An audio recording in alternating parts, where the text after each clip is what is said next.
최근에 미국의 그 성도들의 그 관심의 방향이 많이 바뀌고 있어요. 뭐냐면 대개 이 신교는 대개는 1시간 정도 예배를 드리고 끝납니다. 그런데 최근에는 미국엔 예배를 많이 오래 드리는 동방교회가 있습니다. 이 동방교회 시간을 오래 끈다고 하는 것은 깊은 진리를 많이 나눈다 그런 얘기입니다. 그래서 그쪽으로 사람들이 많이 몰리고 있대요. 그러니까 그냥 뭐 간단하게 말씀 듣고 빨리 뭐 집에 가야지 그런 게 아니라 그냥 오래 남아서 집에 돌아갈 때 야 오늘 참 많이 배웠다. 야 오늘 그 말씀은 꼭 기억할 만하다. 그렇게 되기를 축복합니다. 아멘. 그래서 진리가 사람을 자유롭게 하고 진리가 사람을 만드는데 진리를 자꾸 우리가 탐구하려고 노력을 해야 됩니다. 그래서 쉽게 듣는 거 말고 자꾸 듣고 깊이 오래 생각하는 것. 그런 설교를 많이 해야 되겠다. 더 그렇게 생각하는 것입니다. 할렐루야. 아멘. 예, 오늘은 너희가 거듭난 것은 살아있고 항상 있는 하나님의 말씀으로 되었느니라. 베드로전서 1장 23절의 말씀인데 새로운 존재가 된다라고 하는 것은 여러분 어떤 의미를 가지고 있습니까? 여러분이 지금까지 아는 새 존재는 어떤 존재예요? 신분으로 보면 뭐가 바뀌었습니까? 신분으로 보면 완전히 마치 왜냐하면 우리가 이게 추상적인 이야기 들으면 이해가 잘 안 되기 때문에 실제적인 예를 들면 가장 적합한 예가 뭐냐면 애벌레가 나비 되는 거예요.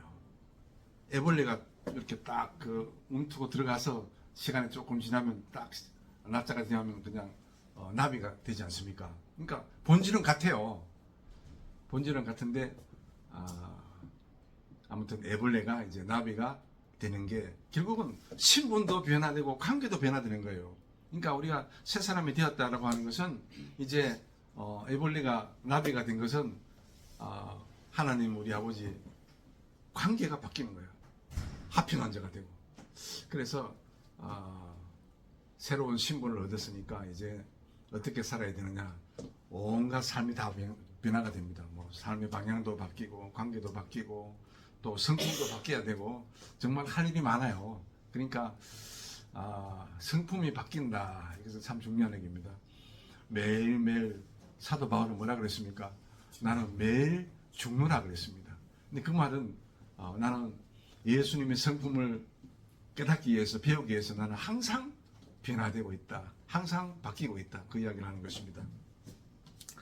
자, 그래서 오늘은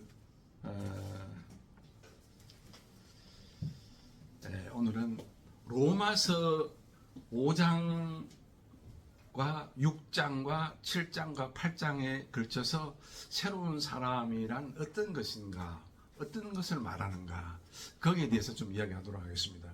우리가 대개 고린도후서에서 누구든지 그리스도인이 있으면 새로운 피조물 이런 것은 지나가서 보라 새 것이 되었다든지 그렇게 이야기하시는데 그 말씀 말고 오늘은 로마서 관점에서 새로운 존재를 한번 보는 거예요. 아하, 내가 도대체 로마서 관점에서는 내가 어떻게 새로운 사람이 되어 있는가, 그것을 한번 살펴보도록 하겠습니다. 자, 가장 먼저는 로마서 5장 1절에 보면요. 그러므로 우리가 믿음으로 의롭다 하심을 받았으니 우리 주 예수 그리스도로 말미암아 하나님과 화평을 누리자.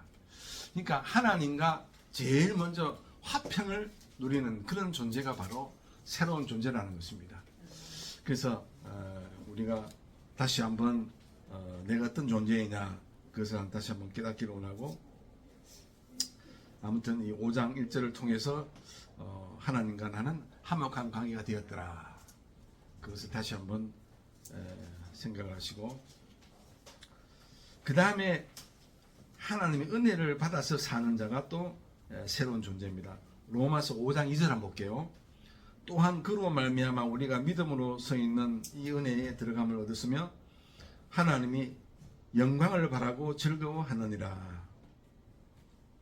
이제 하군의 삶이 시작된 겁니다. 이제 하나님과 화목하게 되었으니까 이제는 은혜를 누리는 존재가 되어 있는 거예요. 할렐루야.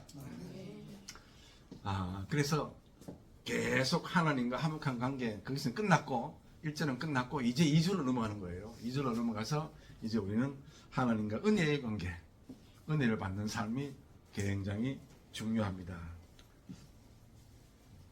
그 다음에 영광에 이르는 고난을 겪은 자, 로마서 5장 3절 한번 볼게요. 그러니까 지금 계속 5장을 이야기하고 있습니다. 5장 3절은 무엇을 이야기하느냐 하면, 다만 이뿐 아니라 우리가 환난 중에도 적어하나니 이는 환난은 인내를, 인내는 연단을, 연단은 소망을 이루는 줄 알미로다. 근데 예수 믿는 사람은 이제 새 생자가 되었으니까 삶은 항상 고난이 옵니다. 고난이 안 올 수는 없어요. 뭐 고난을 초청하지 않아도 자연스럽게 오게 되어 있습니다.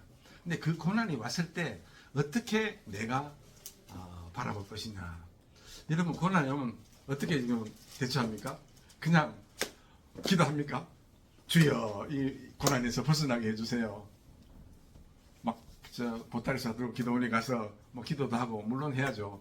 맞는데 제가 볼 때는 고난이 올 때 우리 예수 믿는 사람은 고난의 수레뿐만 아니라 그 고난의 수레 안에 영광의 수레도 따라온다는 거예요.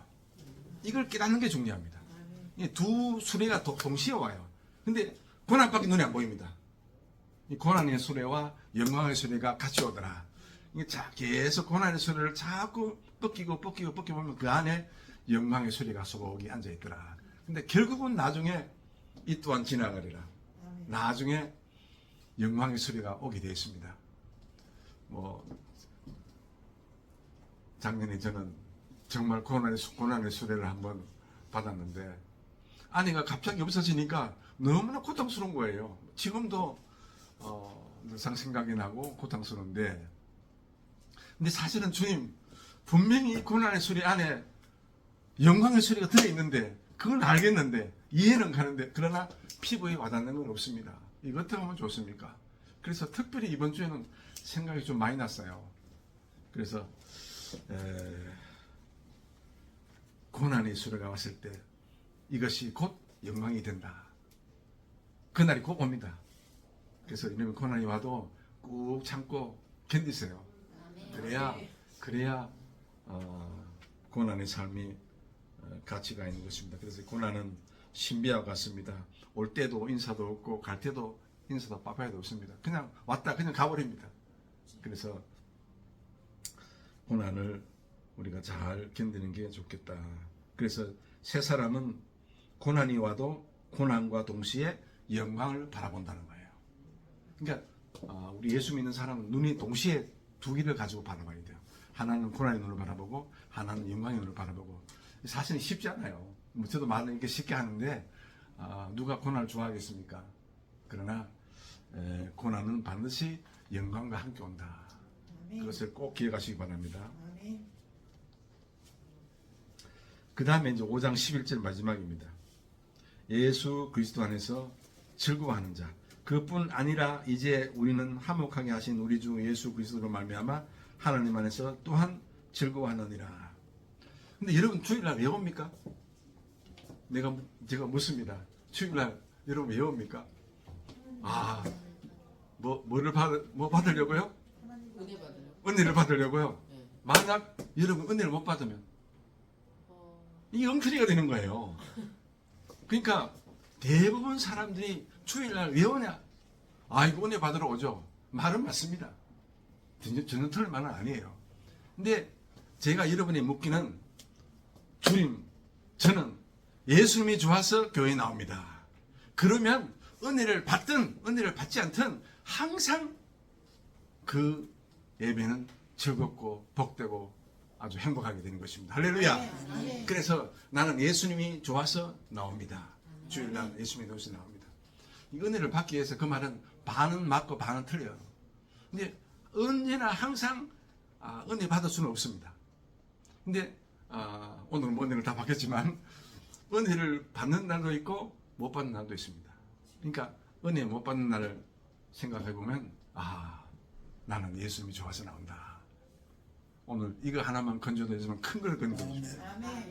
그래서 꼭 깨달으시기 바랍니다. 아멘. 근데 사도 바울은 어떻게 인생을 살았냐? 언제나 예수님만 사랑했습니다. 그 말은 예수님은 늘 좋아했기 때문에. 그래서 여러분도 저도 마찬가지로 항상 예수님만 자랑하는 사람이 되어야 되겠다. 고린도 전서 2장 2절에 오직 예수 그리스도 십자가만을 자랑하는 사도 바울, 그 이야기 나오지 않습니까? 그죠? 그래서 여러분들이 꼭 그렇게 살기를 축복합니다. 자, 그래서 앞으로는 왜 교회에 나옵니까? 그러면 그냥 두말 없이 예수님이 좋아서 나옵니다. 그 말이 정답입니다. 그렇게 꼭 기억을 하시고, 은혜 받기 위해서 온다고 하는 것은 아직도 내가 받기 위해서 오는 그런 사람이 되고, 그러나 좋아서 온다는 것은 다 포함합니다.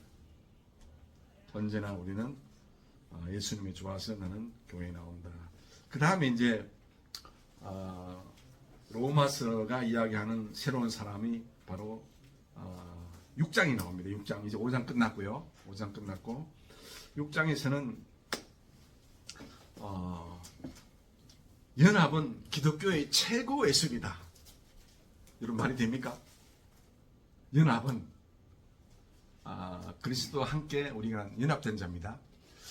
이제 많은 신학자들이 무엇을 이야기하는가 하면 연합이라고 하는 것은 기독교의 최고의 예술이다. 따라할까요? 연합은 기독교의 최고의 예술입니다. 기독교의 최고 예술입니다.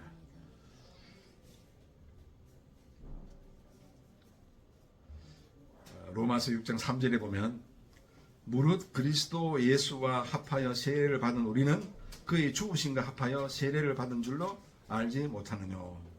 또 고린도전서 6장 17절에 보면 주의 영과 합한 자는 한 영이라고 그랬어요. 한 영. 그러니까 주의 영, 나의 영 이렇게 연합이 되어 있다 했습니다. 이것은 우리가 눈으로 볼 수는 없어요. 그러나 우리가 상상의 마음의 눈을 가지고 보면 그것이 눈에 보인다 하겠어요. 진리는 진짜 진리는 눈으로 보는 게 아니에요. 여러분 안에 마음의 눈이 떠져야 그것을 바라볼 수 있습니다. 근데 예를 들면 여러분 지식과 지혜가 어떻게 틀린지 아세요? 지식과 지혜. 지식은 저 바깥에 있는 사물을 아는 눈이에요. 여러분 이성의 눈으로 바라보는 거예요. 그렇죠? 근데 바깥에 있는 지식을 보려면, 사물을 보려면 어떻게 봐야 됩니까? 빛이 있어요. 빛이 있으면 다 볼 수 있어요. 그렇죠? 그러나 진리는 빛으로 볼 수가 없습니다. 진리는 누구냐? 예수님이 빛을 비춰줘야 돼요. 마음의 눈을 비춰줘야 돼요. 그러니까 예수님의 빛을 받아야 되는데, 그 예수님의 빛을 받아서 비로소 알 수 있는 것은 바로 지혜라는 것입니다. 그것을 깨닫시길 바랍니다. 그래서 지혜는 예수님이 여러분이 마음의 빛을 확 이렇게 비춰줘야 돼요. 그럴 때 우리는 진리를 알 수가 있고, 또 그런 사람이 바로 지혜로운 사람이 되는 것입니다. 그래서 이 연합은 정말 우리 기독교에 있어서 굉장히 중요한 진리입니다. 우리 기독교에서 손가락 안에 5개 들어가면 바로 그 안에 들어가는 게 연합이에요. 연합. 기독교의 연합이 얼마나 중요한지 연합을 깨달으면 그 기독교 진리를 사무리는 깨닫는 거예요. 그래서 우리가 연합이 되어 있더라. 그 다음에 7장에 보면 뭐가 나옵니까? 율법에서 자유로운 자가 돼요. 율법에서 자유로운 자. 로마서 7장 8절에 보면 이는 율법이 없으면 죄가 죽은 것이니라. 그러니까 율법이 있음으로 말미암아 죄가 드러나는 것입니다. 그렇죠? 자, 그래서 우리가 율법에서 완전히 해방이 되었더라라고 하는 것입니다. 율법으로 말미암지 않고는 내가 죄를 알지 못하였으니, 그래서 죄와 율법이 있음으로 말미암아 우리가 죄의 권능이 있는 것입니다. 로마서 7장 8절에 보면 그러나 죄가 기회를 타서 계명으로 말미암아 내 속에서 온갖 탐심을 이루었나니. 아무튼 율법은 죄를 율법은 죄를 정죄합니다. 근데 세상은 어떤 사람이냐? 율법에서 해방된 자다. 따라합시다. 율법에서 해방된 자.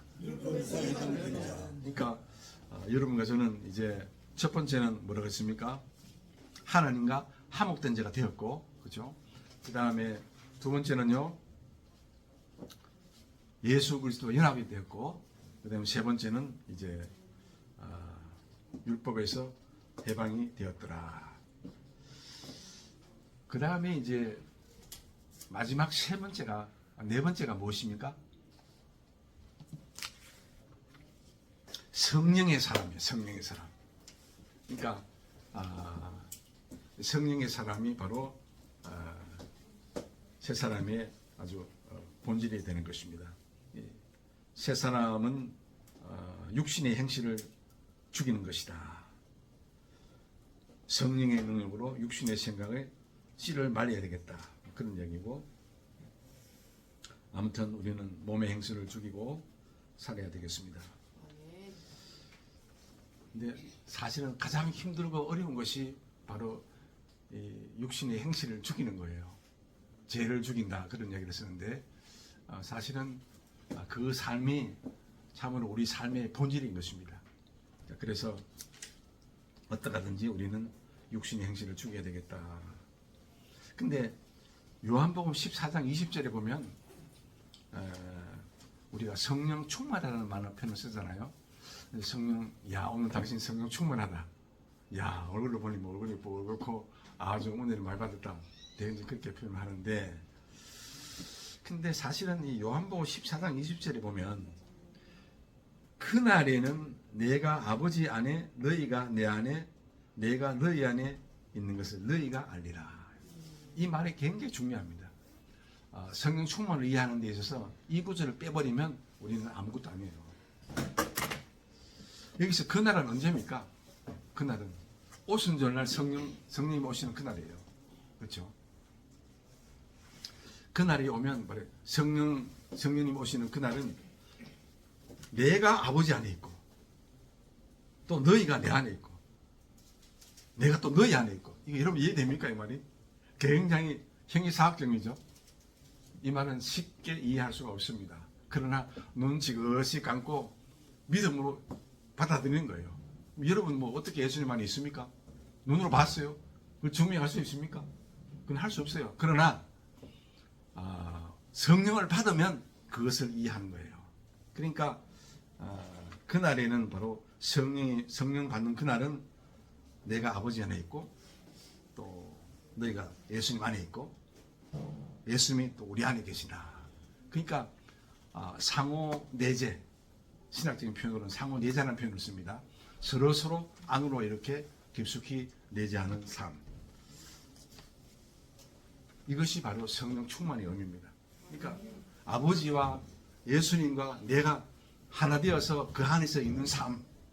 그 말은 세상과 나는 간격도 없고 오직 주만 보이는 삶. 바로 그런 삶이에요. 그래서 여러분과 제가 성령 충만한 삶을 살아서 내가 아버지 안에, 또 아버지가 내 안에, 너희가 또 내 안에, 그런 삶을 사시기를 축복합니다. 그래서 새 사람은 성령 안에서 교제할 수 있는 특권을 가진다는 거예요. 특권. 자, 그래서 오늘은 5장, 6장, 7장, 8장을 통해서 하나님과 합평한 자가 되어 있더라. 바로 관계의 변화입니다. 그죠? 관계의 변화가 되어 있고, 그 다음에 그리스도와 연합되어 있는 자다. 이것도 관계고, 신분도 거의 뭐 동시에 변합니다. 관계와 신분은 거의 동시에 변하는 거예요. 그 다음에 율법으로부터 우리가 자유를 얻은 자이다. 그리고 성령 안에서 삶을 사는 자다. 이것이 바로 최고의 생각이요, 최고의 꿈이요, 최고의 믿음이요, 최고의 언어가 됩니다. 그래서 로마서 5장과 6장과 7장과 8장은 바로 새로운 사람이 살아야 될 아주 귀중한 말씀입니다. 이것이 바로 사도 바울이 이야기하는 새로운 존재, 새로운 사람의 특징이 여기에 다 나와 있습니다. 그래서 앞으로 새로운 존재를 이야기할 때는 로마서 5장도 이것이고 6장도 이것이고 7장도 이것이고 8장도 이것이에요. 그러면 굉장히 고차원의 새 사람의 의미를 알고 있는 것입니다. 할렐루야. 아멘.